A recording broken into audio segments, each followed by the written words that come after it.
विकेंद्रीकरण, डिसेंट्रलाइजेशन। विकेंद्रीकरण या डिसेंट्रलाइजेशन एक ऐसी व्यवस्था है कि संगठन में जब निर्णय लेने की शक्ति, अधिकार, उत्तरदायित्व, जिम्मेदारियां किसी संगठन के निचले स्तर पे अगर हैं तो विकेंद्रीकरण, और अगर उच्च स्तर पे है तो केंद्रीकरण। क्योंकि संगठन में निर्णय कौन ले रहा है, जिम्मेदार कौन है, who is responsible, who is making decision, निर्णय कौन ले रहा है, जिम्मेदार कौन है, उत्तरदायी कौन है। अगर ये किसी संगठन की उच्च संस्था, टॉप पे बैठे लोग कर रहे हैं, उच्च पदों पे बैठे लोग कर रहे हैं, तो केंद्रीकरण। और अगर यह कार्य निम्न, नीचे बैठे, स्थानीय स्तर पर बैठे अधिकारी और लोग कर रहे हैं तो विकेंद्रीकरण। अगर केंद्रीकरण है तो संस्था के स्थानीय स्तर पे, निम्न स्तर पे जो अधिकारीगण हैं, अधिकारी कर्मचारीगण हैं, वो उच्च के प्रति जिम्मेदार होंगे, जवाबदेह होंगे, उनसे पूछ के काम करेंगे, हर आदेश ऊपर से आएगा। जब चाहेंगे ऊपर के अधिकारी आदेश वापस ले लेंगे, जब चाहेंगे इनके निर्णयों को बदल देंगे। इनका अपना कोई स्वतंत्र निर्णय लेने की क्षमता, स्वतंत्र दायित्व, स्वतंत्र उत्तरदायित्व, स्वतंत्र कार्य पहल नहीं होगा केंद्रीकरण में। और विकेंद्रीकरण में ठीक इसका उल्टा है। विकेंद्रीकरण का मतलब हुआ कि किसी संगठन के जो उच्च पदाधिकारी हैं वो अपने कार्य क्षेत्र में निर्णय लें, जो निम्न पदाधिकारी कर्मचारी हैं वो अपने कार्य क्षेत्र में निर्णय लें। दोनों के कार्य क्षेत्र बटे होंगे, दोनों के अपने अपने कार्य क्षेत्र होंगे, दोनों अपने कार्य क्षेत्रों में उत्तरदायी होंगे, दोनों अपने निर्णयों के लिए पहल कर सकते हैं, दोनों अपने अपने कार्य और सीमाओं का प्रयोग कर सकते हैं, शक्ति का। किसी व्यवस्था द्वारा, कानून द्वारा, संविधान द्वारा उनको अपने अपने क्षेत्र में कार्य करने की पूरी छूट होती है कि अपने क्षेत्र में कार्य करें, ये अपने क्षेत्र में कार्य करें। तो जहां निचले स्तर के पदाधिकारी भी निर्णय ले सकते हैं, स्वतंत्र होते हैं, अपने कार्य क्षेत्र के अनुसार पहल कर सकते हैं, अपने कार्यों के प्रति उत्तरदायी होते हैं, जवाबदेह होते हैं, जिम्मेदार होते हैं, पहल करते हैं, वहां उसे हम विकेंद्रीकरण कहते हैं। प्राय लोकतंत्र में विकेंद्रीकरण की व्यवस्था को महत्वपूर्ण माना जाता है, क्योंकि विकेंद्रीकरण से स्थानीय स्तर पे भी कार्य करने की पहल, उत्तरदायित्व, जिम्मेदारी, निर्णय लेने की क्षमता का विकास होता है। स्थानीय संस्थाएं पुष्पित और पल्लवित होती हैं, स्थानीय लोग उनसे जुड़े होते हैं, स्थानीय जनप्रतिनिधियों का सीधा जनता के साथ संबंध होता है, उनकी अपनी कार्य क्षमता में विकास होता है, उनकी शक्ति में विकास होता है, वो जनता के बीच लोकप्रिय होते हैं, उनके प्रति जिम्मेदार होते हैं। तो लोकतंत्र में व्यवस्था की जाती है कि विकेंद्रीकरण को बढ़ावा दिया जाए। परंतु जहां सर्वाधिकारवादी सरकारें हैं, तानाशाही सरकारें हैं, साम्यवादी सरकारें हैं, वहां केंद्रीकरण को बढ़ावा दिया जाता है। तो जहां जिस शासन प्रणाली का उद्देश्य जैसा है, व्यवस्था जैसी है, रूपरेखा जैसी है, आधार जैसी है, संरचना जैसी है, उस तरह से केंद्रीकरण और विकेंद्रीकरण की व्यवस्था होती है। कोई भी व्यवस्था न तो पूर्णतः विकेंद्रीकृत हो सकती है, न तो केंद्रीकृत हो सकती है, बल्कि एक अनुपात होता है। तो हम चर्चा करेंगे विकेंद्रीकरण का। विकेंद्रीकरण का मतलब हुआ, आज का जो हमारा टॉपिक है डिसेंट्रलाइजेशन, कि संगठन में निर्णय लेने, आदेश देने, कार्यपहल करने, जिम्मेदारियों का जो स्वरूप है वो निम्न संगठन के निम्न अधिकारियों, स्थानीय संस्थाओं के पास रहता है। उन्हें पहल करने की स्वतंत्रता होती है, वो अपने कार्य के प्रति जिम्मेदार होते हैं, अपने शक्तियों का प्रयोग करते हैं। यह शक्तियां उन्हें कानून या संविधान के द्वारा प्राप्त किया होता है। अनावश्यक केंद्रीय सरकार उसमें हस्तक्षेप नहीं कर सकती है। उनकी अपनी शक्ति की सीमाएं होती हैं, कार्य सीमाएं होती हैं, रूपरेखा होती है, जिसके अंतर्गत वो संविधान और व्यवस्था के तहत, कानून के तहत वो निर्णय लेने के लिए स्वतंत्र होती हैं, पहल करने के लिए स्वतंत्र होती हैं, कार्य करने के लिए स्वतंत्र होती हैं, जिम्मेदार होती हैं। तो ऐसी व्यवस्था जहां स्थानीय पदाधिकारी, स्थानीय संस्थाएं, स्थानीय कर्मचारीगण, अधिकारीगण निर्णय लें, पहल करें, उन्हें हम विकेंद्रीकरण कहेंगे। विकेंद्रीकरण की दो परिभाषाएं हैं। एक परिभाषा है एल.डी. व्हाइट की। एल.डी. व्हाइट का मानना है कि सरकार के निम्न तल से उच्च तल की ओर प्रशासकीय सत्ता के स्थानांतरण की प्रक्रिया को केंद्रीकरण तथा इसके बीच विपरीत प्रक्रिया को विकेंद्रीकरण कहा जाता है। सरकार के निम्न स्तर से उच्च स्तर की ओर प्रशासकीय सत्ता के स्थानांतरण की प्रक्रिया को, यह मानना है एल.डी. व्हाइट का, केंद्रीकरण तथा इसके विपरीत प्रक्रिया को विकेंद्रीकरण। यानी अगर कोई सरकार की व्यवस्था में यदि आदेश की सारी निर्णय, सारी चीजें यदि ऊपर की तरफ जा रही हैं तो केंद्रीकरण। मान लीजिए कोई संगठन है और संगठन में सारी चीजें, सारा आदेश लेना, निर्णय लेना, जवाबदेही सब ऊपर की तरफ है तो केंद्रीकरण। और अगर ये आदेश लेना और निर्णय लेना नीचे की प्रक्रिया की तरफ है, निम्न तल की तरफ है तो विकेंद्रीकरण। तो आज हमारी चर्चा का विषय है विकेंद्रीकरण।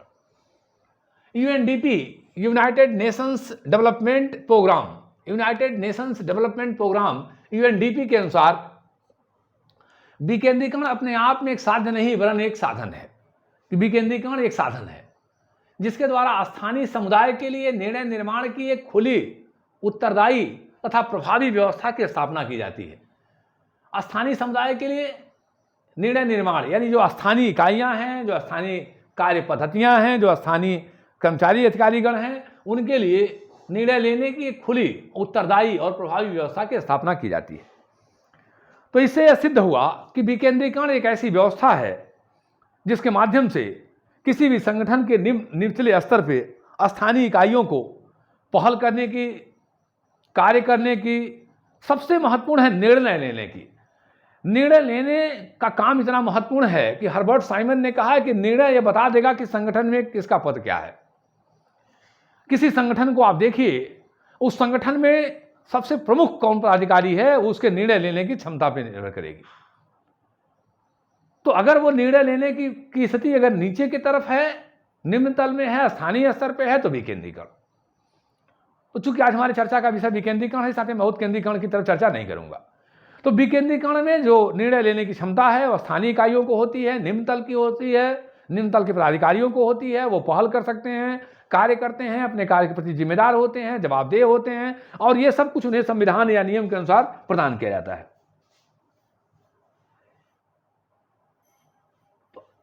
साधारण शब्दों में हम कहें तो विकेंद्रीकरण शक्ति को उच्च स्तर से निम्न स्तर की तरफ स्थानांतरण की, प्रवाह करने की एक पद्धति है, व्यवस्था है,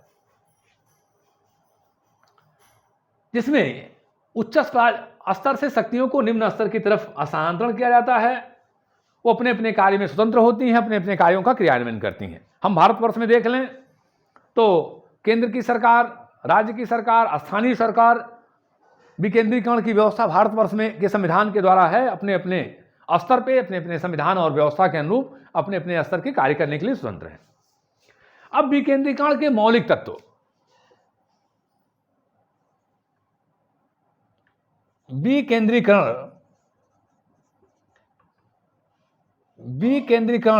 के प्रमुख तत्व, the main characteristic of decentralisation. प्रमुख तत्व क्या है? तो पहला कि विकेंद्रीकरण ऊपर से नीचे की तरफ चलने वाली प्रक्रिया है। इससे सत्ता का प्रवाह नीचे की तरफ होता है। पहली चीज, जिम्मेदारियां नीचे स्तर की भी तय होती हैं, पहल नीचे स्तर का भी होता है। अपने अपने क्षेत्र में उच्च पदाधिकारी अपना काम करें, निम्न पदाधिकारी अपना काम करें, उच्च संस्थाएं अपना काम करें, स्थानीय संस्थाएं अपना काम करें, तो जो सत्ता का प्रवाह होगा वो ऊपर से नीचे की तरफ होगा विकेंद्रीकरण में। पहली चीज। दूसरी चीज कि यह एक विरोधात्मक स्वरूप है। केंद्रीकरण में ऊपर की तरफ सारी सत्ता का पहुंचना, सारा निर्णय लेना, और विकेंद्रीकरण में नीचे की तरफ। तो एक तरह से विरोधी तत्व हैं कि विकेंद्रीकरण में सत्ता का प्रवाह नीचे और केंद्रीकरण में सत्ता का प्रवाह ऊपर, और दोनों का प्रशासन में बड़ी महत्वपूर्ण भूमिका है, अपना अपना महत्व है। विकेंद्रीकरण में सारी जिम्मेदारियां, सारे तत्व, निर्णय लेने के अधिकार ऊपर से नीचे की तरफ भेजे जाते हैं, हस्तांतरण किए जाते हैं। यह विकेंद्रीकरण की व्यवस्था चाहे प्राइवेट संस्था हो चाहे गवर्नमेंट की हो, दोनों व्यवस्थाओं में, निजी और सरकारी दोनों व्यवस्थाओं में पाई जाती हैं। अगर लोकतंत्र है तो विकेंद्रीकरण को प्रोत्साहन दिया जाता है, और अगर तानाशाही सरकारें हैं, अधिनायकवादी सरकारें हैं, साम्यवादी सरकारें हैं, तो केंद्रीकरण को प्रमुखता दिया जाता है, केंद्रीकरण को महत्व दिया जाता है। अब कैसी वहां की शासन व्यवस्था है ये निर्भर करेगा। विकेंद्रीकरण का एक बड़ा उद्देश्य उच्च स्तर के प्राधिकारियों की शक्तियों को निम्न की तरफ प्रवाह करके उनके कार्यभार को हल्का करना है, कुछ महत्वपूर्ण कार्य उनको करने के लिए व्यवस्था देनी है। ये एक बहुत बड़ा कार्य होता है कि उच्च अधिकारियों के कार्यों को हल्का किया जाए, जिससे निम्न इकाइयां भी उसमें पहल करें, विकास करें। विकेंद्रीकरण कितना होगा ये संगठन के उद्देश्य पर निर्भर करेगा, वहां की व्यवस्था पर निर्भर करेगा, ये देखना बहुत बड़ी है। विकेंद्रीकरण से निचले स्तर के प्राधिकारियों के जिम्मेदारियों में वृद्धि होगी, पहल में वृद्धि होगी,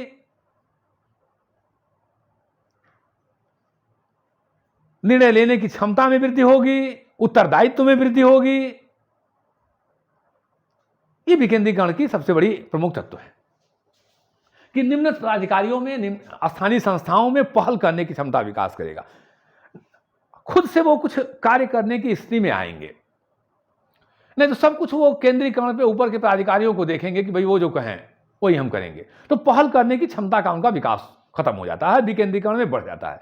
विकेंद्रीकरण में स्थानीय संस्थाओं के पहल करने की क्षमता का विकास होता है,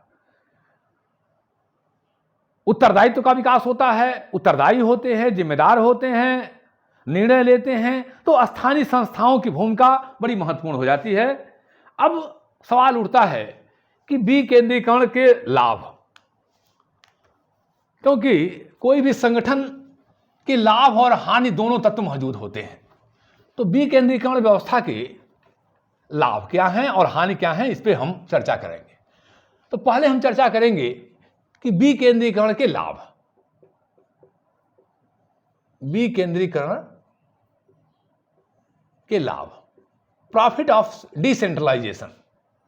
तो विकेंद्रीकरण का पहला लाभ है कि कार्य में विलंब नहीं, कार्य में विलंब नहीं। अगर सारा काम उच्च पदाधिकारी ही करेंगे, निर्णय लेना, कार्य को रूप देना, पहल करना, तो संगठन में कार्य करना बहुत विलंब हो जाएगा। इसी नाते लोकतंत्र में यह व्यवस्था अक्सर की जाती है कि जनता के जो जुड़े मसले हैं, कार्य हैं, उनकी जिम्मेदारियों को बांटा जाए।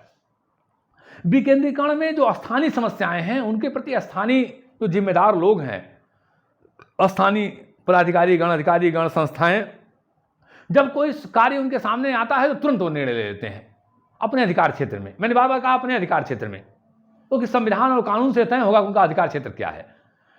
तो तुरंत कोई विलंब नहीं हुआ, तुरंत कोई समस्या आई, मान लीजिए किसी ग्राम पंचायत में किसी जिला स्तर पे नाली टूट गई, सड़क में कोई कमी आ गई, बिजली का तार टूट गया, कोई जनता की ऐसी समस्या आ गई, तो तुरंत काम हो जाएगा। अगर केंद्रीकरण की व्यवस्था होती कि भाई स्थानीय सरकारें कुछ, स्थानीय इकाइयाँ कुछ नहीं कर सकती, फिर उनको पूछिए ऊपर से, फिर वहाँ से निर्णय आने में, उनके जानने समझने में कुछ समय लगेगा, फिर निर्णय आने में, तो ये जो विलंब है कार्य में, ये विकेंद्रीकरण में समाप्त हो जाता है, कार्य तेजी से होते हैं, पहली बात। दूसरा, केंद्र सरकार के कार्यभार में कमी, केंद्रीय सत्ता के कार्यभार में कमी। जब केंद्रीय सत्ता ही सब कुछ करेगी तो वो बोझिल सी हो जाएगी, और खास करके लोक कल्याणकारी राज्यों व्यवस्थाओं में। मैं बार बार कहता हूं कि जब घर का मुखिया सारा काम करेगा तो रफ जैसे हो जाएगा। जिस कॉपी पे सब कुछ लिखा जाता है उसको रफ कहते हैं। सारा काम केंद्र कर रहा है तो उसके जो अच्छे काम करने की क्षमता है वो कमी होगी, और उसके बहुत सारे अगर हाथ बटा लेते हैं स्थानीय संस्थाएं, उसे कार्यभार को हल्का कर देते हैं, तो अपनी क्षमता का उपयोग वो बड़े कार्यों में लगाएगा। बड़ी बड़ी योजनाएं, नियोजन की व्यवस्थाएं, बड़ी बड़ी प्लानिंग बनाना, अपने विदेश नीतियों का संचालन करना, रक्षा सुरक्षा तंत्र को मजबूत करना, बड़ी बड़ी योजनाओं के विषय में जनता के बीच कार्य करना। तो उनके जो छोटे छोटे कार्य हैं उनमें हाथ बटा करके विकेंद्रीकरण की व्यवस्था से केंद्र सरकार के बड़े कार्यों को उन्हें अवसर दिया जाता है, उनकी क्षमता का विकास बड़े कार्यों में होती है। तो हर काम वो करने लगेंगे तो फिर तो वो उनका बहुत सारा ऊर्जा तो स्थानीय कार्यों में चली जाएगी। ऐसे कोई घर का मुखिया हो कहे भी आटा हम ही लाएंगे, सब्जी हम ही लाएंगे, रोजी रोजगार हम ही करेंगे, सारा अपने रिलेशनशिप को हम ही डेवलप करेंगे, तो फिर तो क्या कर पाएगा महत्वपूर्ण कार्य, और बहुत लोग करते ही हैं। तो विकेंद्रीकरण की व्यवस्था में जो स्थानीय स्तर के कार्य हैं, जनता के जो जिम्मेदारियां हैं उनको दे दी जाती हैं, आप पूरा करिए, और जो महत्वपूर्ण कार्य हैं वो केंद्रीय सरकार संघीय सरकार के पास होते हैं, उनके कार्यभार में हल्कापन आता है जिससे वो अपनी ऊर्जा क्षमता का प्रयोग और भी महत्वपूर्ण कार्यों में कर सकते हैं। ये मेरे कहने का मतलब था। तीसरा, जनता की भागीदारी में वृद्धि। स्थानीय स्तर पर जनता को अधिक से अधिक भागीदारी में वृद्धि होती है। वास्तव में अगर कहा जाए तो यह एक जन भागीदारी को बढ़ा देता है। खास करके लोकतंत्र में आप देखें तो जो स्थानीय इकाइयां होती हैं, जनता के प्रतिनिधि होते हैं, वो जनता के संपर्क में ज्यादा रहते हैं, जन समस्याओं को ज्यादा जानते हैं, जनता के मांग को ज्यादा जानते हैं, उनकी जरूरतों को जानते हैं, जनता की अधिक से अधिक सहभागिता बढ़ती है। तो इससे क्या है कि विकेंद्रीकरण से जनता की सहभागिता बढ़ेगी, जनता को लगेगा कि शासन प्रशासन हमारे प्रति ज्यादा जिम्मेदार है। और लोकतंत्र की सफलता किसमें है कि जब अधिक से अधिक लोग अपने आप को शासन से जोड़ लें, शासन को अपने आप से जुड़ा माने, शासन को अपने आप से लगाव महसूस करें, अधिक से अधिक उनकी भागीदारी हो, अधिक से अधिक उनकी समस्याओं का समाधान करने के लिए सरकार तत्पर हो, तो ये ज्यादा है कि जनता की भागीदारी बढ़ेगी। ये लोकतंत्र के लिए बहुत आवश्यक है कि जनता की अधिक से अधिक भागीदारी बढ़े। वास्तव में लोकतंत्र के लिए विकेंद्रीकरण की शासन व्यवस्था बहुत अच्छी होती है। जन जागरूकता बढ़ाने में आवश्यक, जन जागरूकता में वृद्धि। विकेंद्रीकरण से जनता में जागरूकता बढ़ती है, जनता अपने स्थानीय इकाइयों के प्रति अधिक भाव रखती है, जनता के चुने हुए प्रतिनिधि स्थानीय इकाइयों के माध्यम से जनता की भावनाओं को पूरा करते हैं। तो जन जागरूकता, जनता को अधिक से अधिक उसमें पार्टिसिपेट करने का, जुड़ने का, भाग लेने का अवसर मिलता है। और जन जागरूकता का बढ़ना लोकतंत्र के लिए बहुत आवश्यक है। जनता अधिक से अधिक सहयोग करे शासन प्रशासन में, ये बहुत आवश्यक है। तो जन जागरूकता में वृद्धि होती है। अगला, इसी में लॉर्ड ब्राइस ने कहा है, लॉर्ड ब्राइस का मानना है कि स्थानीय शासन का व्यवहार, स्थानीय स्वशासन का व्यवहार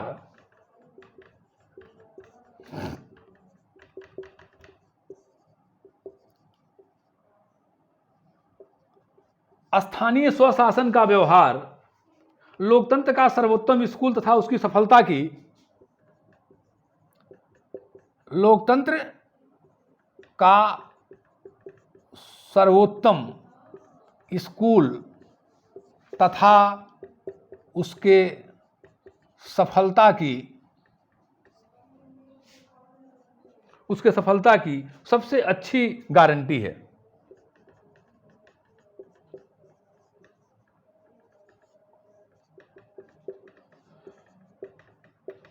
लॉर्ड ब्राइस का मानना है कि स्थानीय स्वशासन का व्यवहार लोकतंत्र की सर्वोत्तम स्कूल तथा उसकी सफलता की सबसे अच्छी गारंटी है।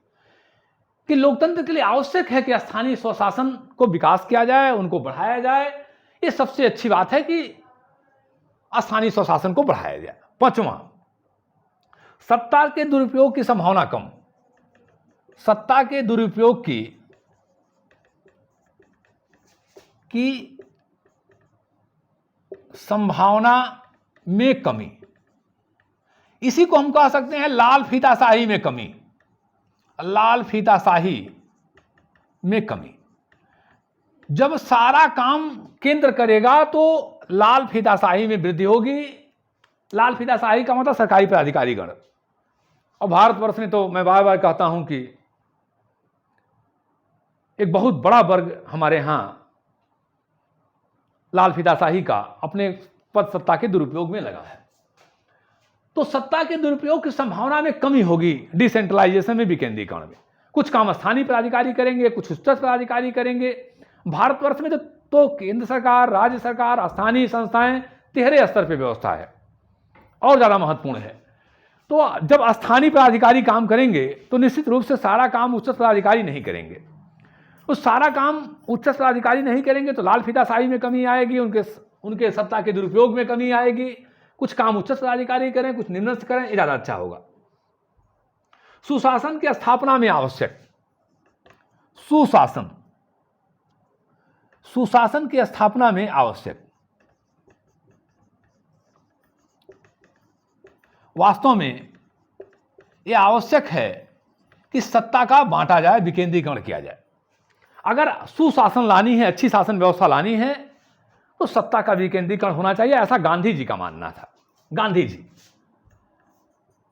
गांधी जी का मानना था कि सत्ता को बांटा जाना चाहिए। वह तो भारतवर्ष की ग्राम स्वराज के सपने को, अपने ग्रामीण जीवन को पूर्णतः आत्मनिर्भर बनाना चाहते थे। गांधी जी का मानना कि जब शासन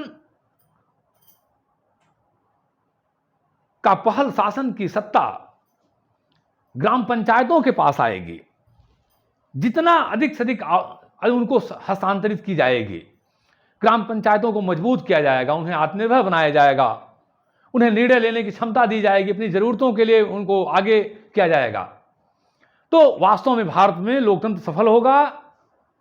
तो ये गांधी जी का सपना है कि सुशासन की स्थापना के लिए विकेंद्रीकरण किया जाए।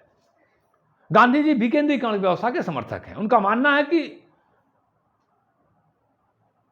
चूंकि वो शासन का हस्तक्षेप व्यक्ति के जीवन में कम से कम चाहते हैं तो मूल रूप से वो समाप्त करने के लिए राज्य व्यवस्था, शासन व्यवस्था को समाप्त कर देना चाहते हैं।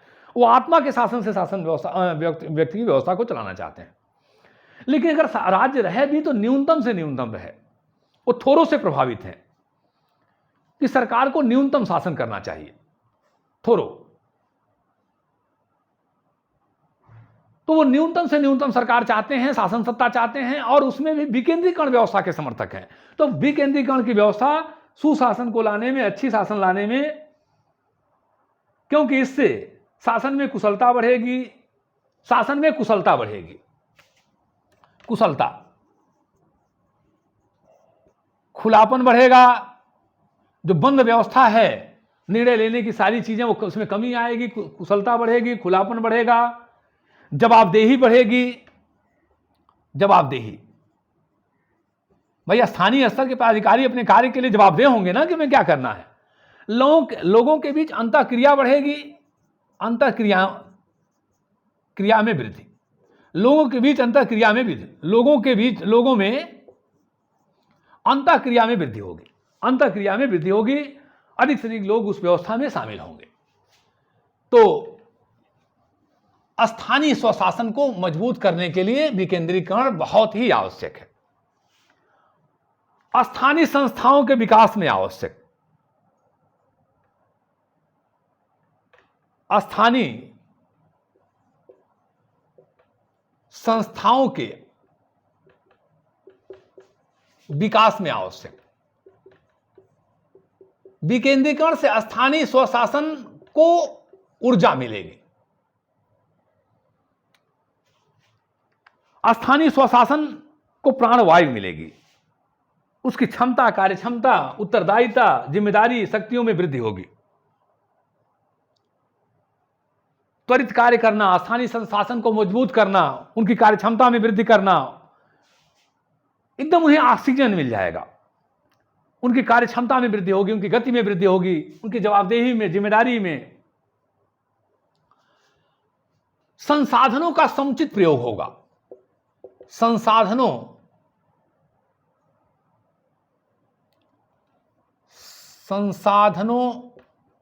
का समुचित प्रयोग। विकेंद्रीकरण में संसाधनों का समुचित प्रयोग होगा। भारत में 73वां संविधान संशोधन, 73वां संविधान संशोधन, 74वां संविधान संशोधन के द्वारा स्थानीय इकाइयों को अधिक से अधिक शक्तियां दी गई, जिससे वो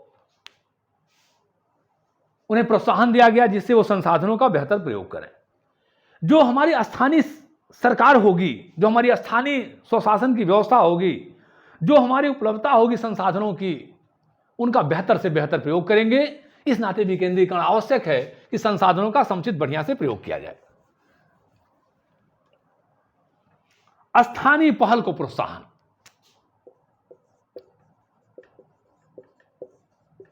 पहल को प्रोत्साहन। स्थानीय संस्थाएं अगर सब कुछ केंद्र ऊपर की संस्थाओं पे अपने आप को छोड़ देंगी, आंख मूंद लेंगी, हाथ बंद कर लेंगी, तो ये ठीक नहीं होगा। और खास करके मैं लोकतंत्र की बात कर रहा हूं। इस नाते विकेंद्रीकरण के लिए आवश्यक है कि उन्हें भी पहल करने का अवसर मिले, अपनी प्रतिभा को दिखाने का अवसर मिले, अपने निर्णयों को सही साबित करने का अवसर मिले, देश की भागीदारी में अपना योगदान देने का अवसर मिले, और सबसे बड़ी बात है कि अपनी ऊर्जा और क्षमता का प्रयोग करने का अवसर मिले। इस नाते यह जरूरी है कि विकेंद्रीकरण में हो और उन्हें भी अपने पहल करने के लिए आगे लाया जाए। क्रोपाटकिन का मानना है, क्रोपाटकिन, पीटर क्रोपाटकिन, क्रोपाटकिन का मानना है, अराजकतावादी हैं, इनका मानना है कि प्रादेशिक तथा कार्यात्मक विकेंद्रीकरण की वास्तविक उन्नति इस बात में, प्रादेशिक तथा कार्यात्मक विकेंद्रीकरण की, प्रादेशिक तथा कार्यात्मक विकेंद्रीकरण की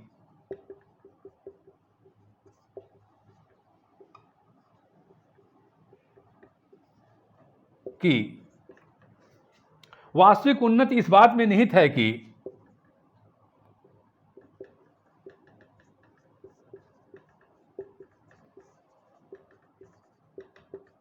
इस बात